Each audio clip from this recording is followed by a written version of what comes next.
including the preventive measures. Now, I just want to give you a very little overview on some of the core data. We have, and I'm sure this is something most of you are aware of, we will have a new situation. We will soon have in Europe, and when I talk about Europe, this is really the Europe of 53 European countries of our big European region.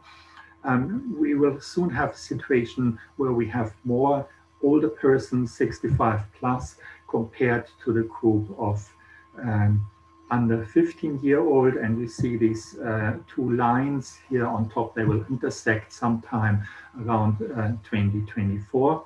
And on the bottom, you see one group of population that is of specific concern for health policies, those aged 80 and more, which have often a very high, relatively high load of multimorbidity, and their number will are projected to increase by about 36% to the year 2040. Now, for all the numbers that I'm showing to you here on demography, let's please keep in mind, this is all estimates from the UN population projections of 2019. So none of these take into account the possible fallout or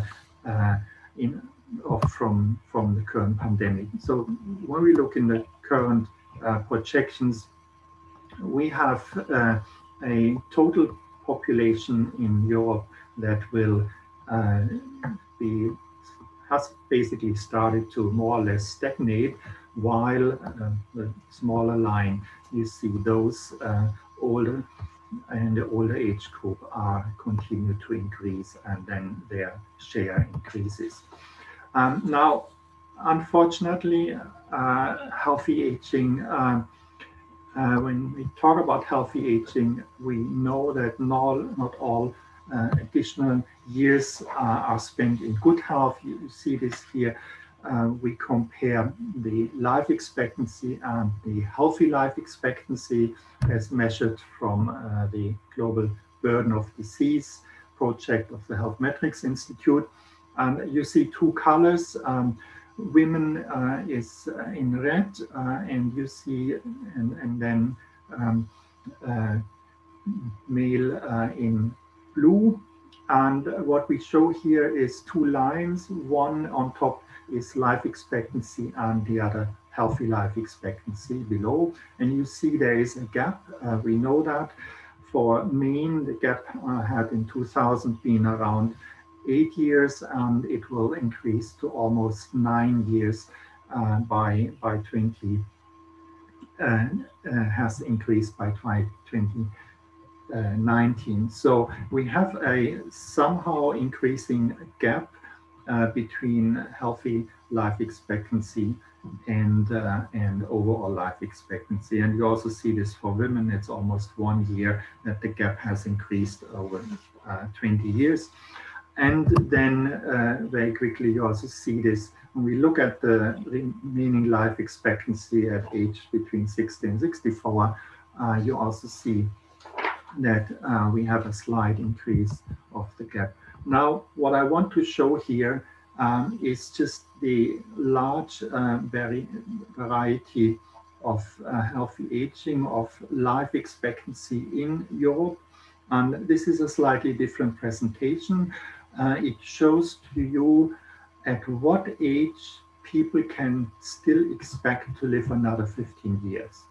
Because if you still have 15 years ahead, mostly you also have still quite a good accumulated, what I would say, health account, health asset. And the goal of healthy aging is really that we have people at such an age still active in different roles in society, in their families, but for some, even if they wish to continue in an occupation. And you see for France on top, so I haven't spelled out all the countries for you to see, but just on top for France, it's you have currently, if people have reached the age of 73, they have still a remaining life expectancy of 15. These are the blue lines, and then the red line shows how this is expected to increase by 2015. You see, by then we would have for the countries on top almost 15 more years, which means that many people at that age will can look forward to, in fact, live to the age of 100. But then you see further down, we have countries of Central Asia that have both lower life expectancies, but also will only to some extent converge to the trend. So what I want to show here is really the difference in experience across the countries, a variety of countries that we are covering with our work, and also that with current estimates, there is not an overly optimistic that we will have a fast convergence. Now you see the blue arrow. This is for the numbers for Turkey. They are somewhere in the middle. And again, COVID is not in the equation when we project to the future here. Now, I will very briefly just talk about some of the action areas, give you a bit of a taste of our work. And the first, really a flagship of what we have worked with countries and cities is the city leadership for healthy aging in Europe, where WHO has developed a framework of 8 dimensions for policy actions, 3 on physical environments, barrier-free cities, basically housing, transport, then social environment on civic engagement, combating loneliness, fostering social participation, and then municipal services of services and also communication, information. And of course, all these dimensions are highly interlinked and can support each other. Now here, again, very quickly, you see a timeline. This is has a long history, and when we developed the toolkit that we see here with these emblems, that really can be used for countries at all levels of income. We are very grateful for those cities that have worked with us in a thematic group of cities under our European Healthy Cities Network. And there has been a strong interest and also engagement from cities in Turkey. And we very much look forward to continue this work. Right now, we have started a project where we are addressing 4 research questions that you see here on how age-friendly environments have contributed to community resilience during the pandemic, but also about the lessons that we can take for building back better in a middle or to longer term perspective. And we have already had very interesting examples that the cities now start to share with us, including one of the municipalities from Ankara that I just received yesterday. Now, finally, the story of long-term care and COVID. My colleague Toke has talked about this already. We all are aware about the high mortality from COVID that was concentrated on long-term care facilities in a number of countries. We've also seen why and heard why this was fortunately not the case for Turkey, where many people still live with families and much there's a much smaller cohort of people that live alone when they are older. WHO has last year brought out a guidance document with 10 policy objectives for preventing and managing COVID-19 in long-term care facilities. This was a cooperation between the different teams with our team in Almaty on the Center for Primary Health Care, health systems colleagues working on long-term care and the aging program. You see here some of the actions that we also have heard in previous presentations that have been taken in Turkey. Of course, very important, the testing, having the IPC in place. But then also other activities that are covered here, like scaling up support to family and caregivers and lessons learned for the workforce. As we have heard, they really were the heroes of during the pandemic, and we need to make sure that in the future they have better working conditions, more recognitions. And we have seen also today this has happened with the medals that have been given, and this is very heartwarming to see. Now, my last point is to inform you about a new global report on ageism that is underpinning a global initiative to fight ageism under the decade for the next 10 years. And this is one example where under the decade, different international organizations work together with WHO, with the High Commissioner for Human Rights, with UNFPA and others. And basically it has three core messages. About first on the evidence and the definitions of ageism, and then three strategic areas to work. The main starting point is the evidence that we have ageism is harmful and costly. It has far-reaching impacts on all aspects of people's health and well-being, including also often a heavy economic toll, for which there are now some first estimates for some countries. The good news is ageism can be combated, and WHO with the partners has come up with three main strategies. One is looking into policy and law, another educational activities, and a third intergenerational interventions. Again, the third one is something we see in age-friendly initiatives on local level, often being pursued.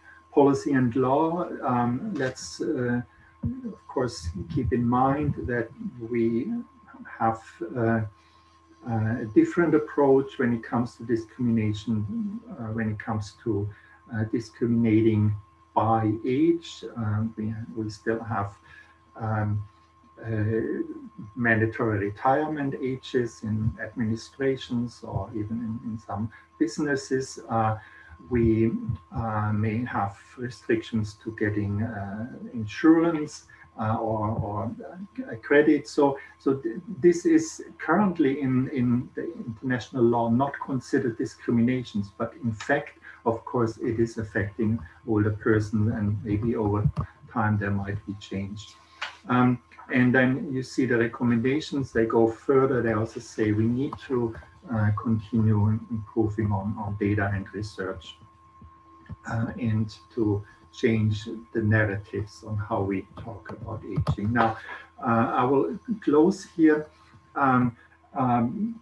We have a bit of an ambitious agenda here or timeline. We would like to have a very good draft for the day of the International Day of Older Persons for 1st October. We'll see if we make it there, but we will go back to countries, to cities, communities, and we'll discuss with many stakeholders once we have soon an outline, detailed outline on proposed actions, and then very much look forward to working with everybody, also people from the academic world. And so I'm very much looking forward to our discussions today, and really want to thank you for this great opportunity of exchange today. Thank you very much. Thank you very much, Mr. Huber, for your excellent and very informative presentation. We are very pleased for your presence in this symposium, and we would like to extend our gratitude. Actually, we are going to ask our question at the end of the session. Thank you very much again. Şimdi diğer konuşmacımız daha önce bağlanamadığımız asker Zaidi'yi tekrar davet edebilir miyiz acaba? Kendisi hatta mıdır bilmiyorum. Do you hear us, Mr. Zaidi? Ben de şu an kontrol ediyorum hocam. Görünmüyor katılımcılar arasında. Görünmüyor. Peki o zaman isterseniz hocamız Orhan Koç'u davet edelim. Aile Çalışma ve Sosyal Hizmetler Bakanlığı Engelli ve Yaşlı Hizmetleri Genel Müdürü Uzman Doktor Orhan Koç.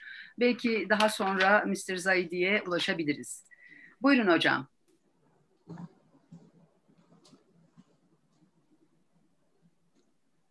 Sayın Orhan Koç.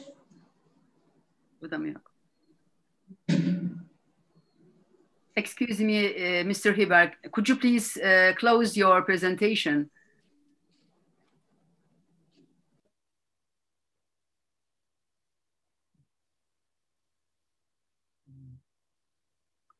Yeah, I will try. Okay, because we may have another presentation to share.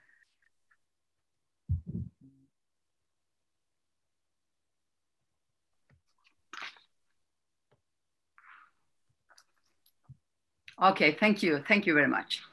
Şu an biz de Filiz Hocam kendisine ulaşmaya çalışıyoruz Orhan Bey'e. Online görünüyor ancak bilgisayar başında değil herhalde.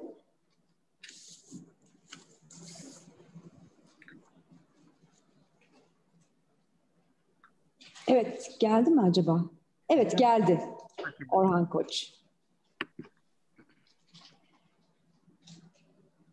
Orhan Hocam hoş geldin. Evet, siz anons edebilirsiniz. Buyurun. Orhan Hocam hoş geldiniz. Sayın Genel Müdürüm. Bağlanabildiniz mi? Evet, şu anda bağlandım. Evet. Buyurun Sayın Genel Müdürüm.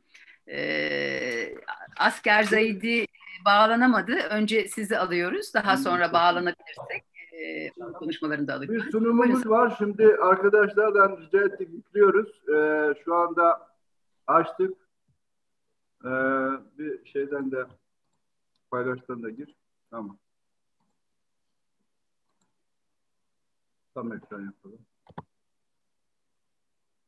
Evet, bu arada emeği geçen herkese çok teşekkür ediyorum. Sabah açılış için üniversitemizdeydik Sayın Bakanımızla birlikte. Gerçekten uluslararası katılımlı bu sempozyumumuzun hayırlara vesile olmasını diliyorum. Yaşlılar haftamızı da sözlerimin başında kutluyorum. Emeği geçen Sayın Emin Özmet Hocam başta olmak üzere düzenleme kurulunda, oturum başkanlığında konuşmacı olarak katılan tüm katılımcılara teşekkür ediyorum.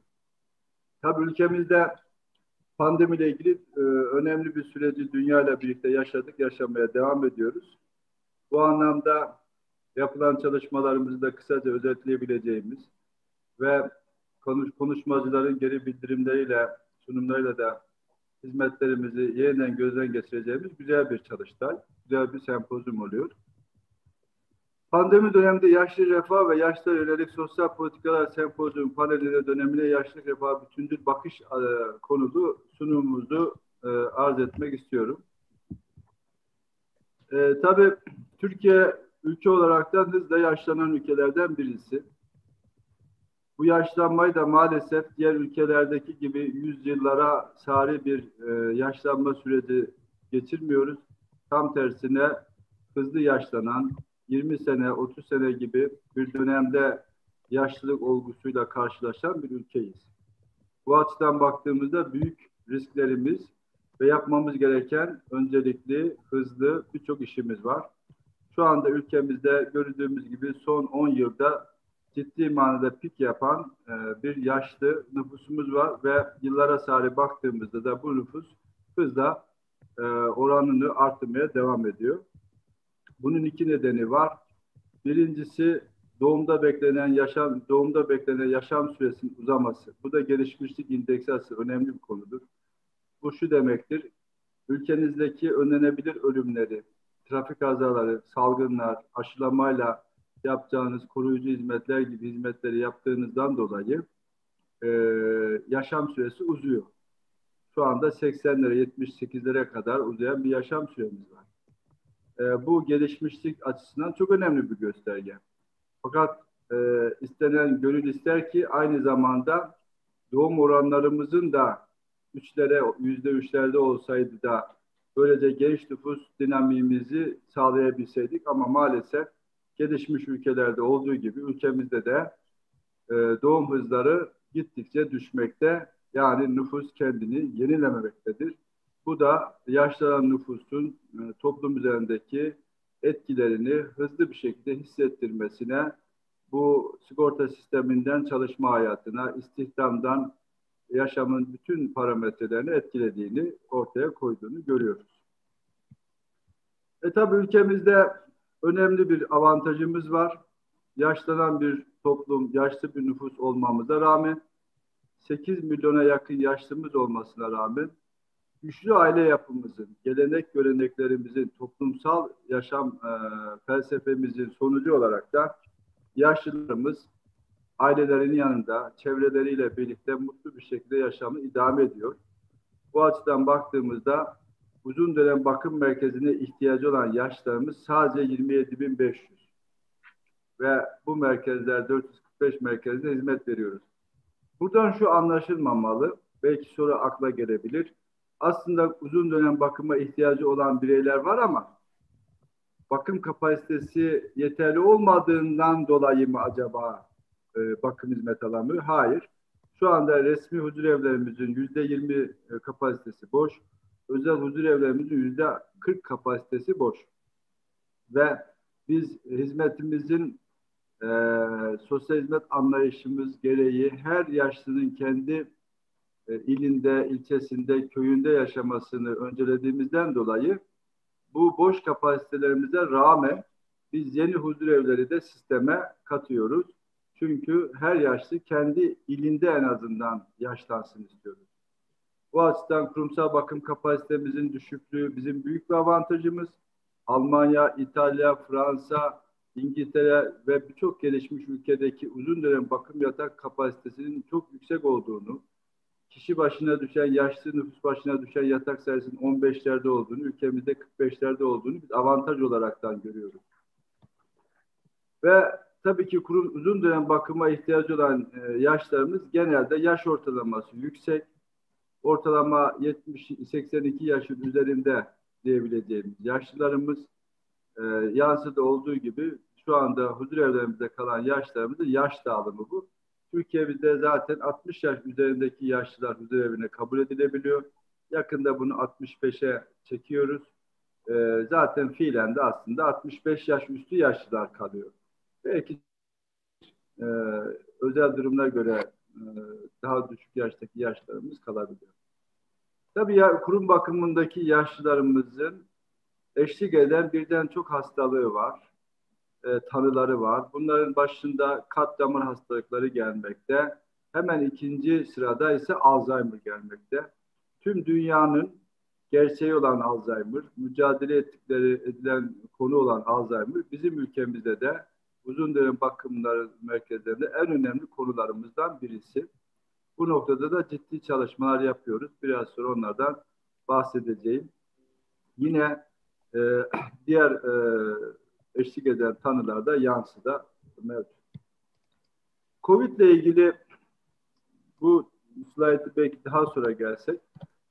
Ülkemizde tedbirler konusunda, Covid ile ilgili alınan tedbirler konusuna bakacak olursak eğer, ilk vakanın Çin'de dünyaya ilan edilmesinden hemen sonra ülkemizde henüz daha vaka ilanı olmadan önce biz kuruluşlarımızda, uzun dönem bakım merkezlerimizde çok riskli alanlar, çok yaşlı popülasyon olduğu, birden fazla kronik hastaların eşlik ettiği gerçeğini de düşünerek buradaki çalışmalarımızı 7 Ocak 2020 yılında başladık.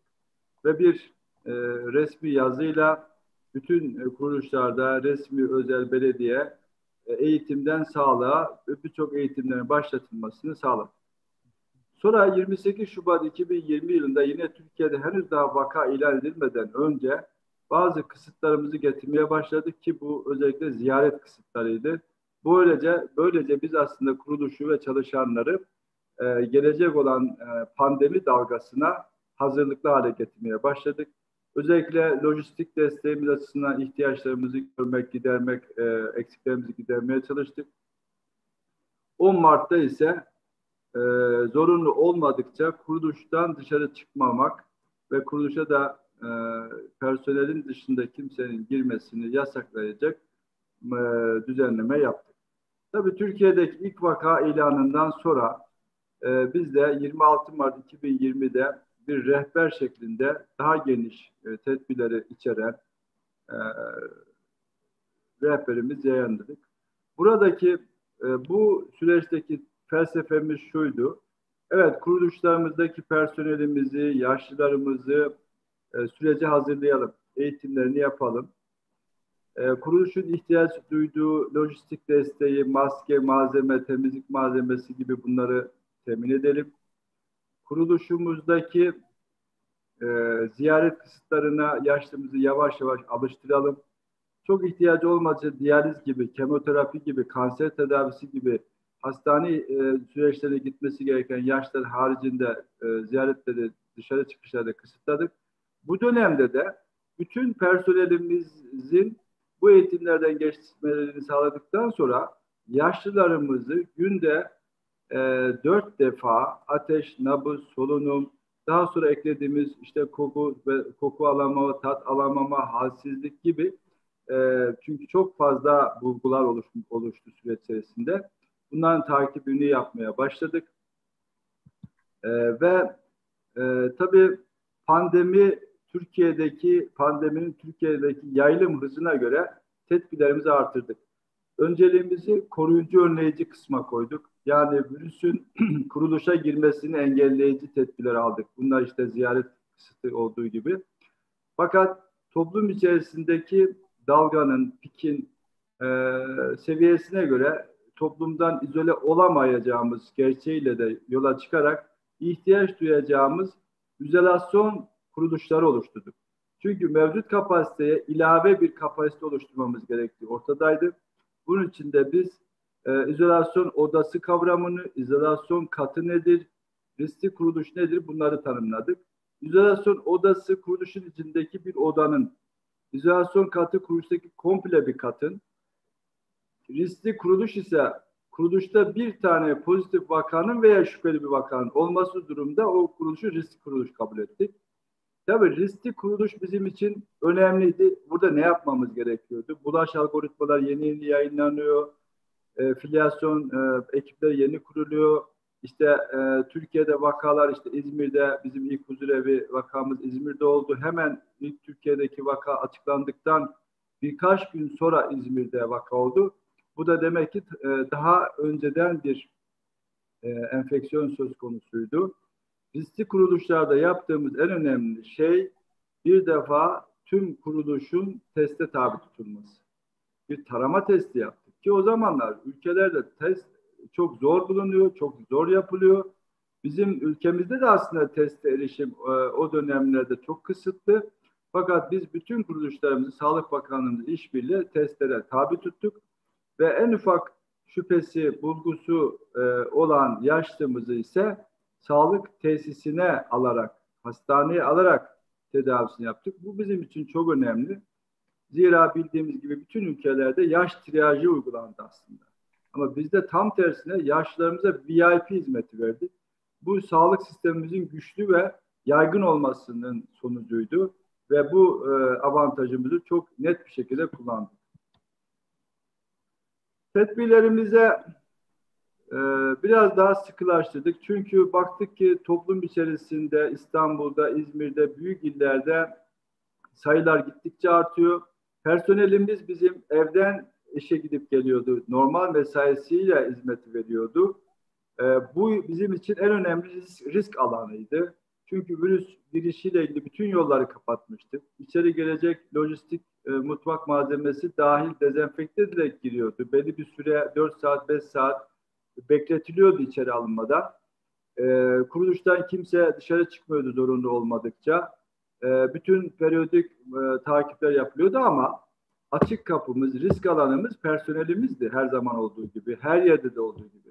Aslında personel bizim en avantajlı çalışan grubu olarak personelimizdi. Çünkü burada ifade etmek istiyorum. Bütün gelişmiş ülkelerde medeniyetin beşiği olduğunu ifade eden ülkelerde toplu bakım merkezlerinde, uzun dönem bakım merkezlerinde, yaşlı bakım merkezlerinde personellerin işten el çekmesine, kuruluşları terk etmesine varan bir süreç yaşanırken biz ülkemizde personelimizin özverili çalışmaları, gayretli çalışmalarıyla bu süreci yürütüyorduk. Bir özveri daha istedik personelimizde ve 26 Mart 2020 tarihinde sabit vardiya diye ifade ettiğimiz 7 günlük, 10 günlük, daha sonra 14 güne çıkardığımız uygulamayı hayata geçirdik ve bunu ilk başta biz personelimizden gönüllülük istedik. 7 gün geleceksin bavulunla, size kuruluş içerisinde yer vereceğiz ve burada hizmete başlayacaksınız dedik.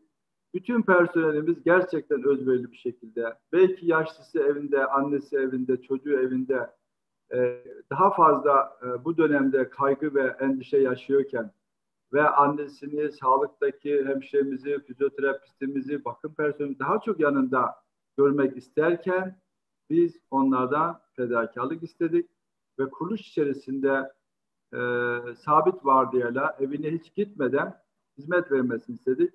Ve bu uygulamamız 26 Mart'ta başladı. 14 Nisan'da ise 14 gün olarak uygulanmaya başladı. Tabii bu uygulama tek başına tedbir olarak yetmiyordu.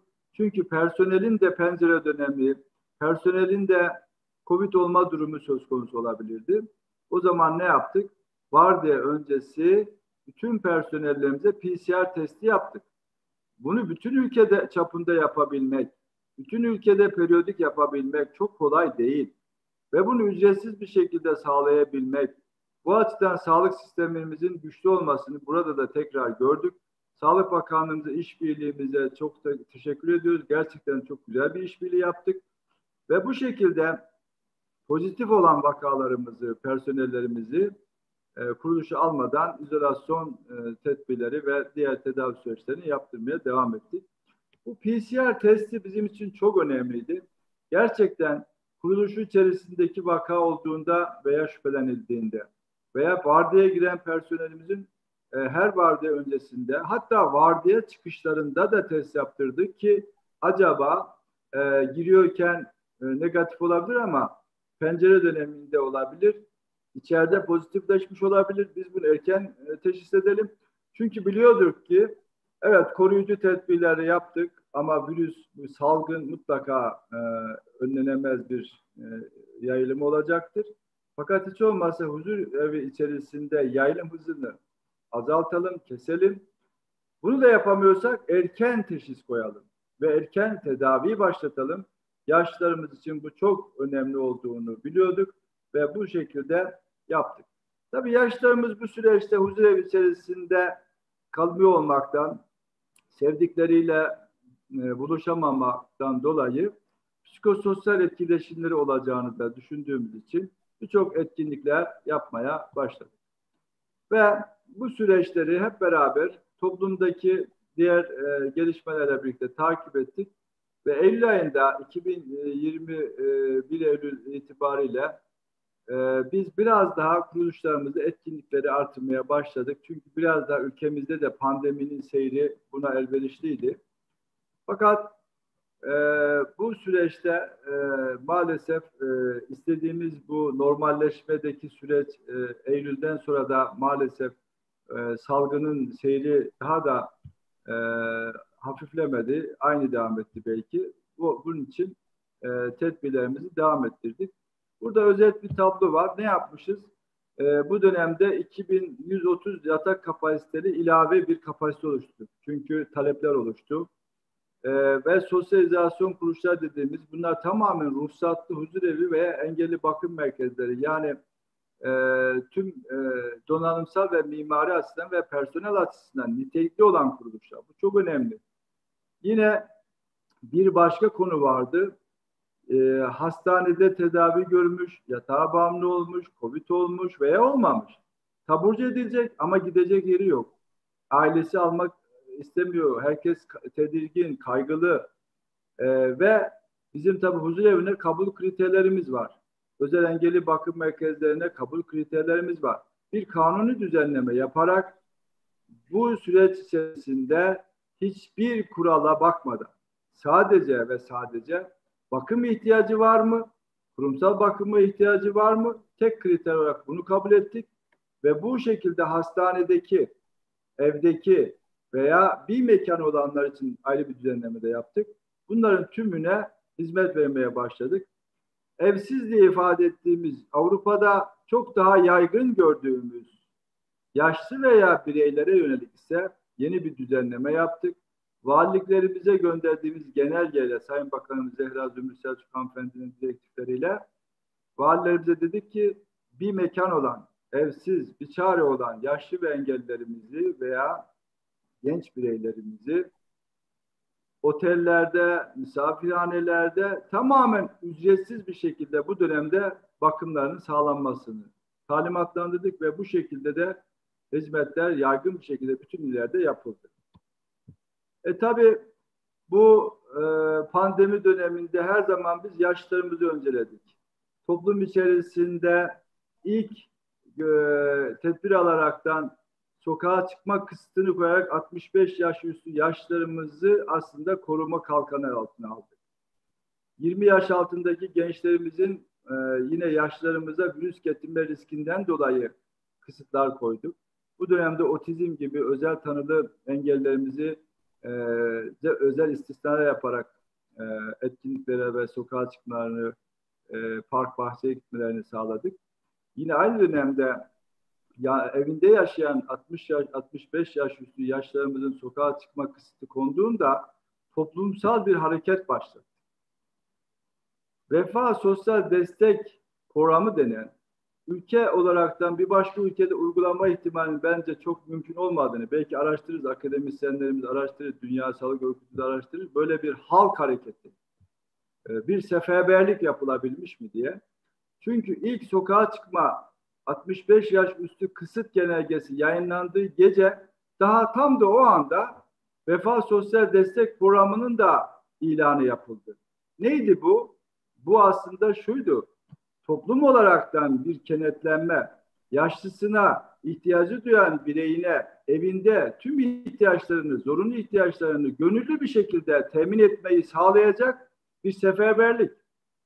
Bunun bir stratejisi yoktu. Bunun bir altyapı çalışması yoktu. Ne kadar talep olacak, ne kadar kaç kişilik bir ekiple bunu kurgulayacağımızı bile düşünmeden toplumumuza güvendik, milletimize güvendik ve dedik ki biz bunu başarabiliriz.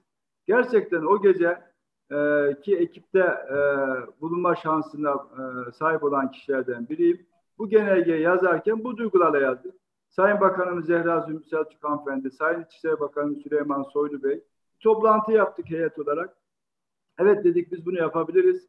Burada emniyet güçlerimiz, jandarmamız, Milli Eğitim Bakanlığımızın öğretmenleri çünkü okullarda tatil, bütün kamu görevlileri aile çalışma sosyal hizmet il müdürlükleri ve çalışanlarımız, herkes ama herkes bu işte rol alırsa bu iş yapılır dedik ve biliyorsunuz çok güzel yansımaları olan, yaşlılarımızın evine simitine kadar, köpeğinin bahçede gezdirilmesine kadar gerçekten gönüllülüğün bence zirvesi olan bir güzel program uygulandı. Hala uygulanmaya devam ediyor. Her zaman olduğu gibi yaşlarımızı biz önceledik ve aşıda da onları unutmadık. 21 Ocak 2021'de ikinci doz aşılarını da bitirdik. Yani Türkiye ilk aşı geldiğinde hemen akabinde bütün özel resmi belediyedeki huzur evlerimizi hiç ayırt etmeden tüm kalan yaşlılarımızı ve onlara hizmet veren bakım personelimiz, sağlık çalışanımız, güvenlikçisine kadar kuruluştaki tüm hizmet veren bireyleri de aşılayan, ikinci doz aşılarını da yapan bir anlayışla bu süreci tamamladık. Burada yine Sağlık Bakanlığımıza çok teşekkür ediyoruz. Sayın Cumhurbaşkanımıza çok teşekkür ediyoruz. Çünkü her tedbirde engelliyi, yaşlıyı önceleyen ve onlara gerçekten VIP hizmet bir anlayışla en önemli kişi anlayışıyla hizmet veren bir süreç yönettik. Aşılarımızı tamamladıktan sonra 15 gün üzerinden geçince ikinci aşıdan sonra dedik ki artık bu kadar güzel bir süreç oldu. Aşılarımızı yaptık. Artık yaşlılarımız da çok sıkıldılar. Sevdikleriyle kısmi olarak buluşabilsin. Dışarıda, parklarda uygun zaman ve mekanda gezebilsin. Bu nedenle vardiya sistemi dediğimiz kapalı devre çalışmayı kaldırdık 15 Mart itibariyle. Normal mesaiye geçtik. Fakat tedbirleri esnetmedik. Yine maske, mesafe, temizlik gibi, toplu etkinliklerde kısıt gibi, çok sık ziyaretler, yoğun ziyaretleri azaltmak gibi veyahut da onlara izin vermemek gibi tedbirlerimiz devam etmek süresinin şartıyla vardiya sistemini kaldırdık ve bütün şu anda kuruluşlarımız normalleşti. Ama dediğim gibi kısıtlarımız devam etmekte ve yaşlılarımız bu dönemde kazanımlarını fizik kültür anlamında olsun, psikososyal anlamda kazanımlarını tekrar geri alabilmesi için birçok etkinlikler yapıyoruz. Burada Ankara Üniversitemize çok teşekkür ediyoruz. Çünkü Covid döneminde birçok programlarla, video konferanslarla birçok başka üniversitelerimizle birlikte yaşlarımızın yanında olmaya çalıştık. Personelimizi motive etmeye çalıştık. Manevi destek programları Diyanet İşleri Başkanı yaptık. Spiritüel yaklaşım çok önemli olduğu için. Bunları da hep beraber yaptık, yapmaya devam ediyoruz. Ve burada bazı etkinliklerden görseller arkadaşlar koymuşlar. Yaşlarımıza gerçekten bütün fizik hareketlerinden tutun da müzik terapisine kadar yani bizim burada tabii yöresel tarımla ilişkili işte tarhana çorbasını yapmak için birçok yöresel aktiviteler var. Onların da görselleri ara ara paylaşıldı. Tabii bu dönemde biz şunu fark ettik. Yaşlılarımızın dijital dönüşüm konusunda, finansal okuryazarlık konusunda, kendi kendine yetebilme konusunda çok daha fazla yapacağımız şeyler olduğunu gördük. Burada üniversitemize bir teşekkür daha yapmak istiyorum. 3. yaş üniversitesi diyebileceğimiz 65 yaş üstü ki yaş daha da 55'lere kadar çekilebiliyor. Üniversitenin çok ciddi müfredat uygulamaları içeren gönüllülük üzerine yaşlılarımızı adeta yeniden hayata bağlayan uygulamalar var. Bu uygulamaları biz destekliyoruz. Şimdi bir yenisini daha ekleyeceğiz. Türkcell'de başlattığımız bir projede dijital bahar diyoruz. Kuruluşlarımızın içerisine teknik dijital odalar oluşturuyoruz. Burada farklı uygulamalar yüklenmiş teknolojik cihazlar var. VR gözlükleriyle de dünya sanal turu yapabilecekler. Daha çok burada eğitimlerle de dijital dönüşümdeki dijital uygulamaları, bugünkü çağın çünkü birçok farklı uygulamaları var. Yaşlılarımız bundan hızlı bir şekilde adapte olmalarını sağlamaya çalışıyoruz. Yaşlılarımızda nesiller arası buluşmalar, kuşaklar arası dayanışmalar noktasında da etkinlikler yapıyoruz. Tabii yaşlarımızda aslında çok ciddi manada birikimleri var. Kültürden, sanattan, spora, el sanatlarından diğer resime kadar. Biz bunlarda inşallah farklı etkinliklerle, sergilerle görünür kılmayı, unutulmaya yüz tutan bu beceri ve yetilerini, kabiliyetlerini belki engelli bireylerimize, gençlerimize, çocuklarımıza aktarmaları noktasında da yeni programlar yapmaya çalışıyoruz. Tekrar sempozyumda emeği geçen herkese teşekkür ediyorum. Belki soru olursa bazı üzerinde durmamız gerekirse duramadığımız konular varsa da onlara cevaplamak isterim. Şimdilik sunumumuz, başka slaytımız bu özet şeklinde. Teşekkür ediyorum. Sayın Genel Müdürüm, bu çok kapsamlı ve bilgilendirici konuşmanız için çok teşekkür ediyoruz. Gerçekten her seferinde ben de yeni şeyler öğreniyorum. Şimdi sorular varsa soruları alacağız. Hocam Filiz Hocam araya girmek istiyorum izninizle. Profesör Doktor Asgar Zahidi gelmiş çevrim içi şu anda ve kısa bir sunum yapmak istiyor. İsterseniz sözü ona da bırakabilirsiniz veya ben de takdim edeyim. Sibel Hocam, ben bir söz alabilir miyim çok kısa? Filiz Hocam. Buyurun hocam, buyurun tabii ki. Buyurun Toker Hocam. Hocam ya ben herkesten çok özür dileyerek başka bir toplantı yetişmek üzere 12.30'da çıkmak durumdayım. Ben bu vesileyle başta Emine Hocama çok teşekkür ediyorum. Sayın Genel Müdürüme çok teşekkür ediyorum. Ve baştaki aksaklık için de hakikaten çok özür diliyoruz. Bu saat değişim zamanlarında sürekli biz böyle aksaklıklar yaşıyoruz. Yani bu 2 saatten 1 saate vesaire. O yüzden tekrar özür diliyorum. Zaten biz de Sayın Genel Müdürümle beraber, Sayın Emine Hocam'la sizlerle beraber çalışmaya devam edeceğiz. Umarım bu Covid sürecini atlattıktan sonra da hep birlikte beraber çalışırız. Ben tekrar herkese çok özür dileyerek saygılarımı sunup ayrılmak durumundayım. Lütfen kusura bakmayın. Çok teşekkür ediyorum Sayın Hocam. Yine her zamanki gibi çok güzel sunumunuzla bizi bilgilendirdiniz. Emeklerinize sağlık. Size o zaman uğurlayalım. Çok teşekkürler. Hi, Mr. Asgar Zahidi. Could you hear me? Yes, I can hear you very well. Thank you.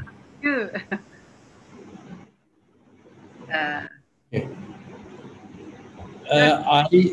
I can make a brief presentation. Okay. Please go ahead. I need to start sharing my slides. Okay. But I can only do it when Dr. Han stops sharing. Yeah, that's good. Now we can, let me just start sharing my slides. And if I could find, share. Okay. That's great. Now we are seeing your slide. Very good. This is absolutely great. Let me just go to the top.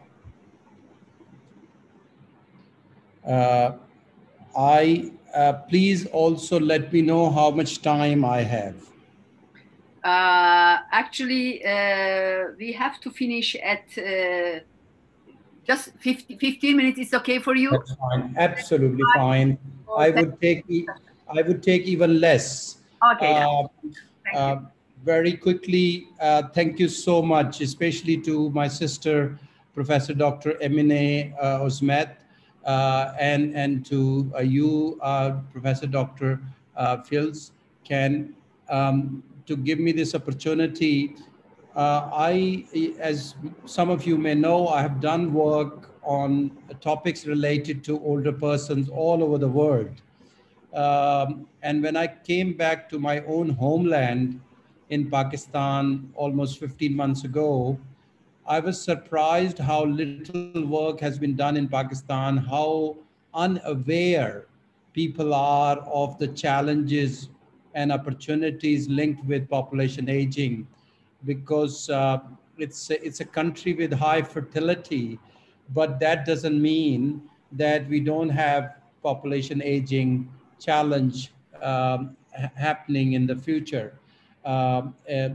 At the moment, Pakistan is amongst 15 countries in the world which has more than 10 million older persons.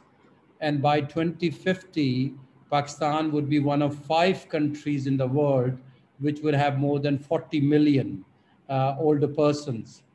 And having more older persons in the society is not necessarily a bad thing. But what becomes a challenge is that if policymakers are not aware of it, if they don't have enough data, don't have good policies, then it becomes even a small rise in number of older persons become a challenge.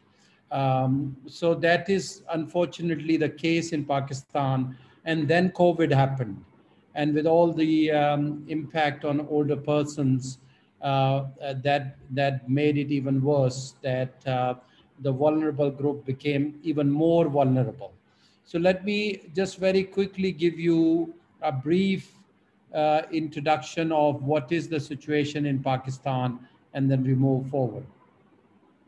The context is that there is very little awareness of social protection amongst older persons. And this you can imagine Turkey 30 years ago, when there was very little social protection and all of the old age was provided by the family.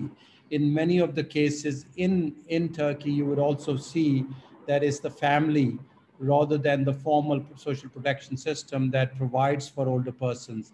And that is the case now in Pakistan. And I mentioned Pakistan is amongst the 15 countries. And by 2050, the life expectancy will continue rising, and population will reach 44 million. I'm at the moment working for Government College University, whose one of the mottos of that university is educating people for tomorrow. And there could not be any better study than study of older persons for educating people for tomorrow, that if we do not bring about policy reforms now, in the future, there will be serious issues linked with health and pension provisions of older persons in Pakistan. We also know through Global Age Watch Index, which I developed for HelpAge International almost 5 years ago. And we know that from their index also, Pakistan falls somewhere close to the very bottom. So that also shows that formally the provisions in Pakistan are very low.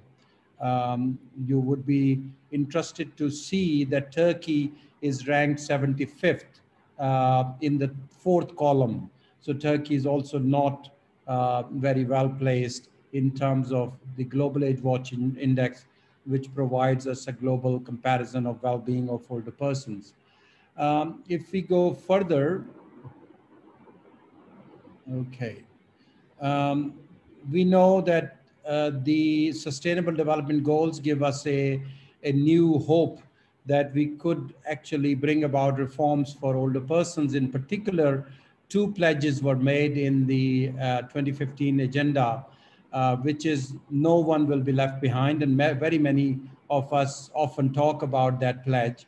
But there is another pledge which is very relevant for Pakistan and for older persons, which is we endeavor to reach the furthest behind first.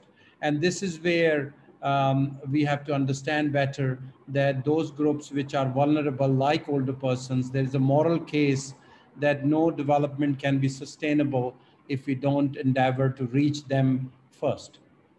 But there is also an economic case, and lots of my work on active aging, active and healthy aging, and the recent work on healthy aging from WHO shows that there is an also economic case that older persons, when they are protected and empowered, they do contribute to the overall development of the society they live. So what happened during the impact of COVID-19 on older persons? What we did is we basically did a quantitative survey, a flash survey in which we wanted to capture the physical health aspect, the psychological health aspect, social impact, and economic impact. And we developed a questionnaire, and it took a lot of work to develop that questionnaire, but that instrument is available if anybody else wants to make use of it. we converted that into Google Forms and then asked people to respond online. And we were in the initial sample, we were able to collect data for 71 people. And this was more to test out that questionnaire. And we want to do more, having revised that questionnaire, we want to go back and collect more data. We are aiming for close to 400, 500 respondents. And we use the snowball non-probability sampling technique, which is purposeful, but it has its weaknesses. We also, so what findings we find, and not much impact, not much surprising, that older people were more affected by it than younger men, but in particular older women, who not only was bearing the burden themselves, but also taking care of rest of the family. So it became much more burdensome for older women. And you can imagine your mothers, how they handled the whole situation in the family. And again, not a very surprising result, but we found that education is positively correlated with mental impact. Those who had a better education, they were less likely to be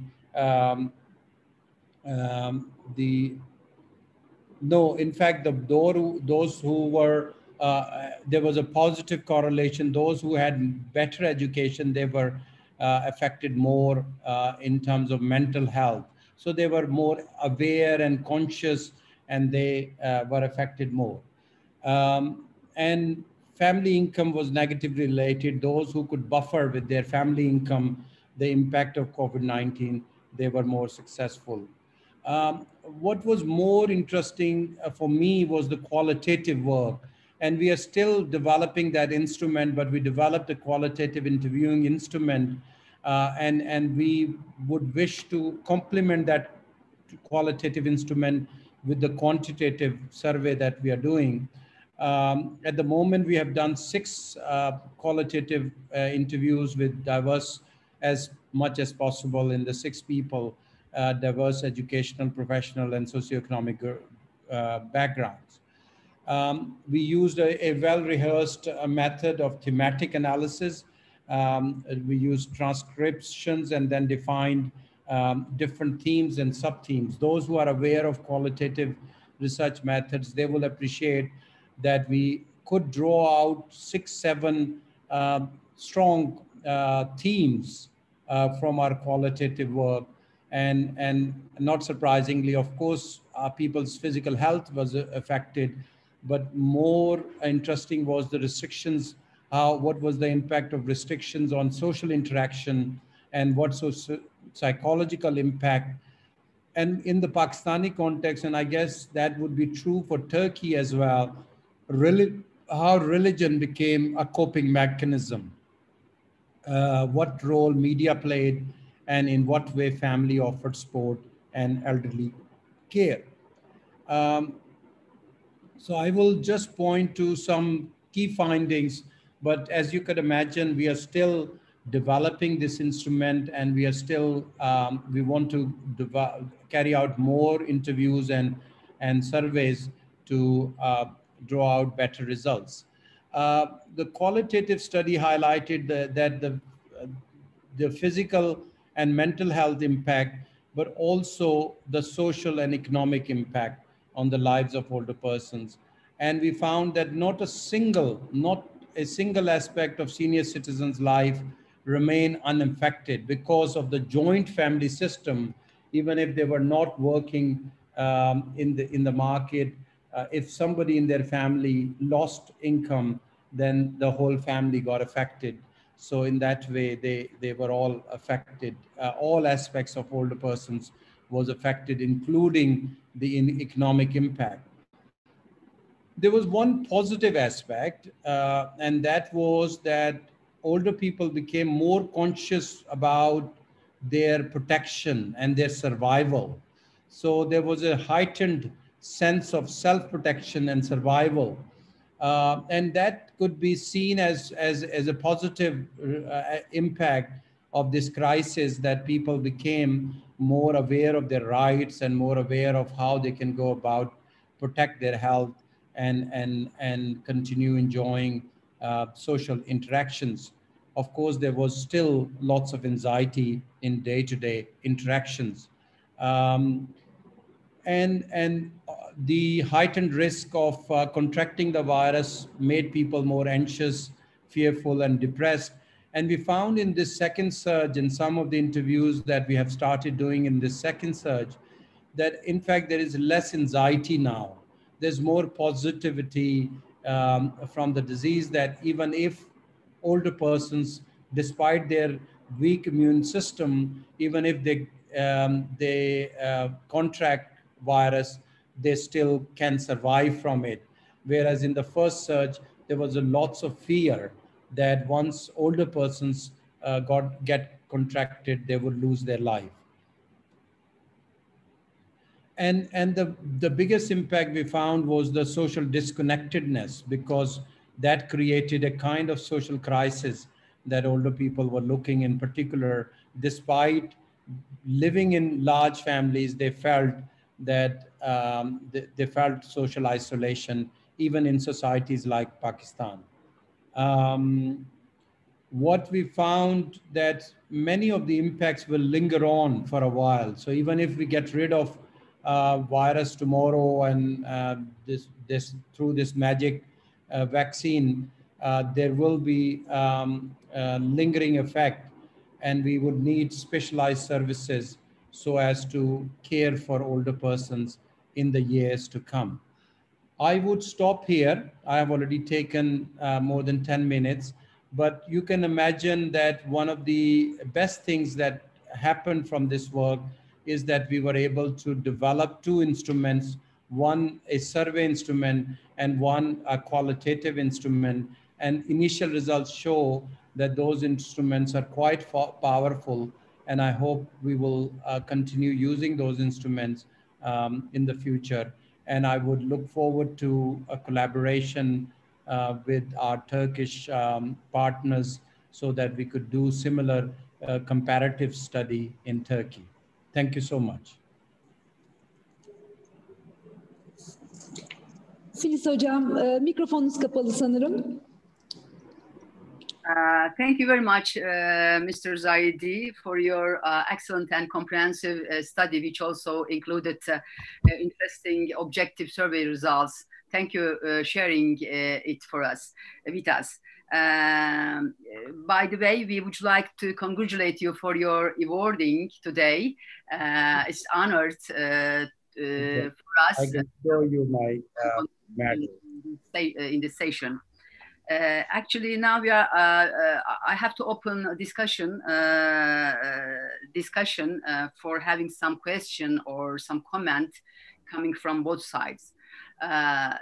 Soruları olan arkadaşlarımız ya da konuşmacılarımıza eklemek istedikleri yorumları olan katılımcılarımız varsa lütfen chat kısmından ya da el kaldırarak sorarlarsa çok mutlu oluruz.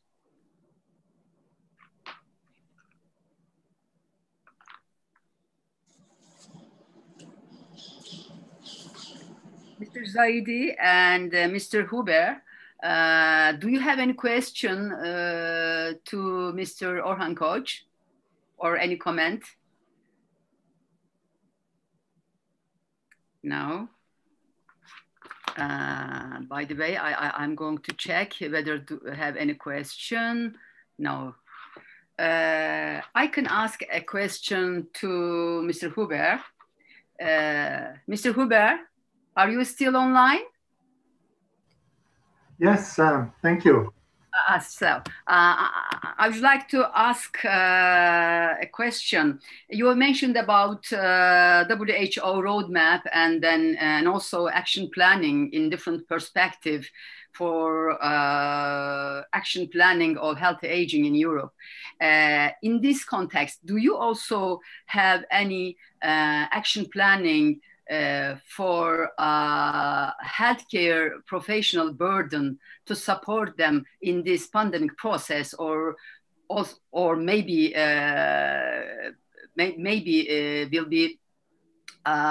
will be a good point of us for the future pandemic period? I do not wish it, but maybe we can have in the future. Yeah, first, it's already addressed clearly in this 10-point guidance document that I showed to you about long-term care in the context of COVID-19, but we are very much aware that this needs to be broadened. We had already in the previous strategy and action plan, one of the priority interventions was, as I briefly mentioned, that all health professions have more knowledge about older people, but that is very much something ongoing. I think this is where we have a lot of unfinished business and need to work on it. Specifically for those working in long-term care, it will be absolutely key that they get more salaries, more recognition, career perspectives. We see this happening in some countries in the wake of COVID-19 already.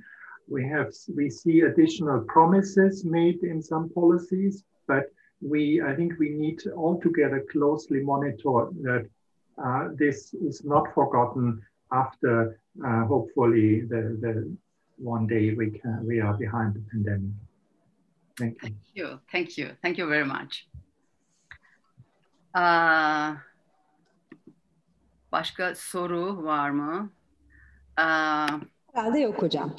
Yok. Can I ask a question for Zaidi? Mr. Zaidi?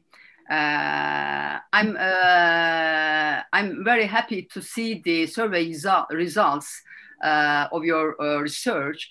I wonder that did you also measure the physical activity level and also mental health level in your society, which is also important? You know, in this process, many older people has got some kind of dementia, or the dementia process is increased in this process due to quarantine, or also having long-term hospitalization. Yeah. Thank you for the question. We found that the fear of disease was one that led to anxiety and depression. But we also found, in fact, given that the infection rate was very low in Pakistan, but we found that the fear of loss of job was equally important than fear of contracting disease.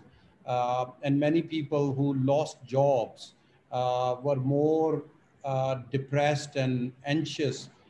So the mental health was affected more because of loss of job of one of the members of the family than actually getting sick. We had endeavored not just looking at whether somebody got sick and whether they were aware of what services they can get from which source, but we also asked for what kind of psychological trauma they went through, and whether they experienced depression and all that. So that also came through very strongly. So we basically measured not just the impact on social health, not just physical health, but also mental health.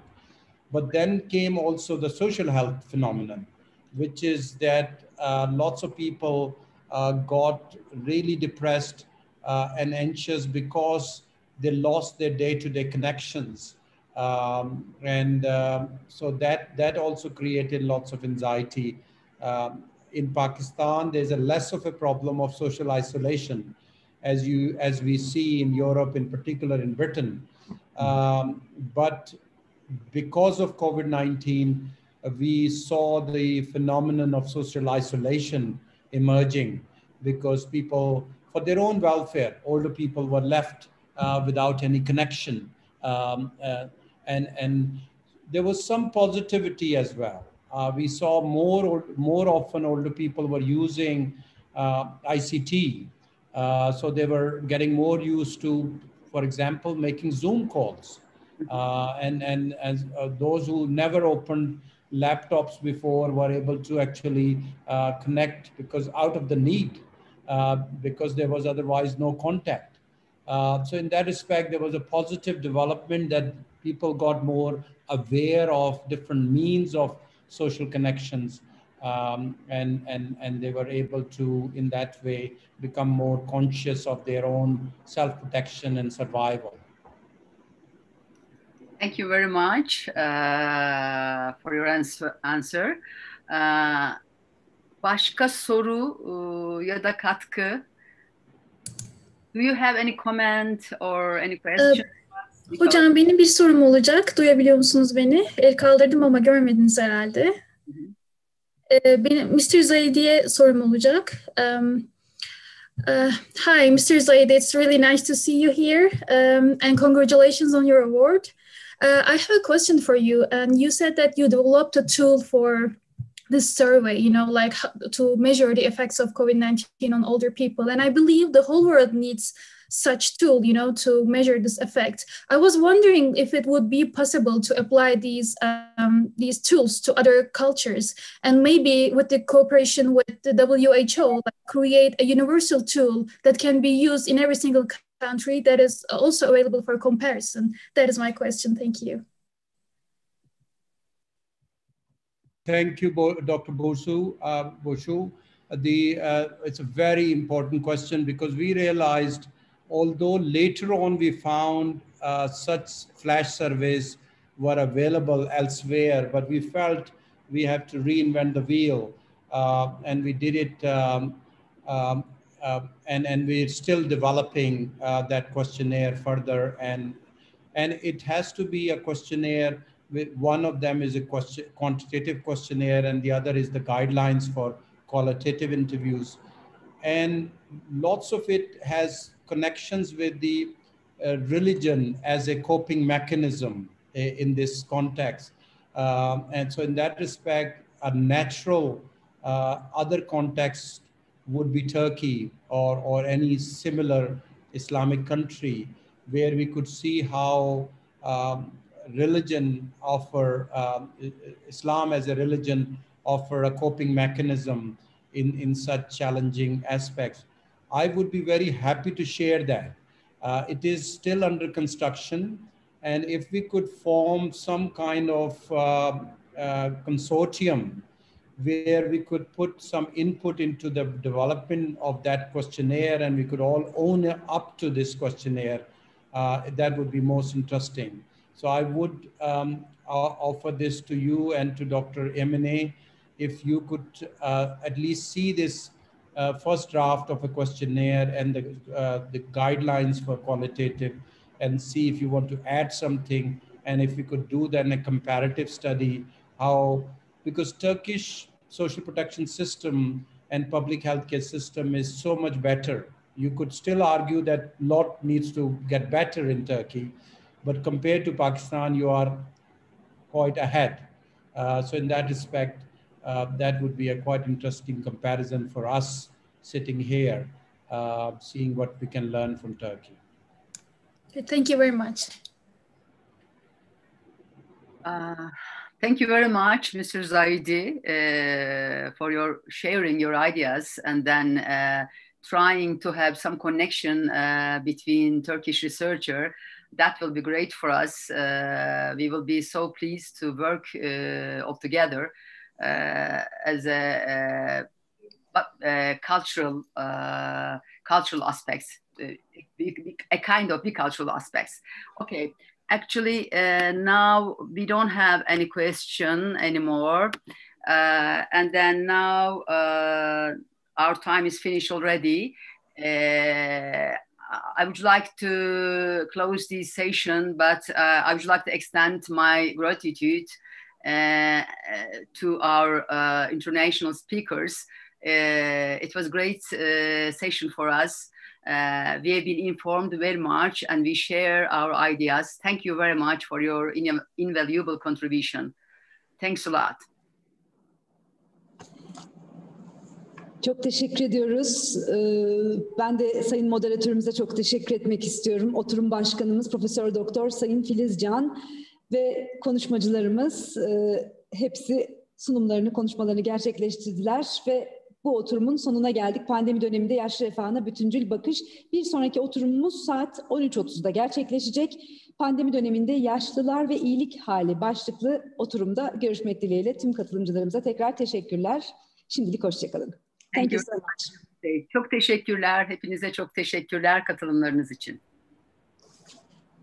Teşekkür. Thank you. Thank you very much. Good to see Manfred. Good to see you. Hello, And good to see you. Thanks a lot. Let's connect back. Let's connect again. Yes. Thank you. All the best.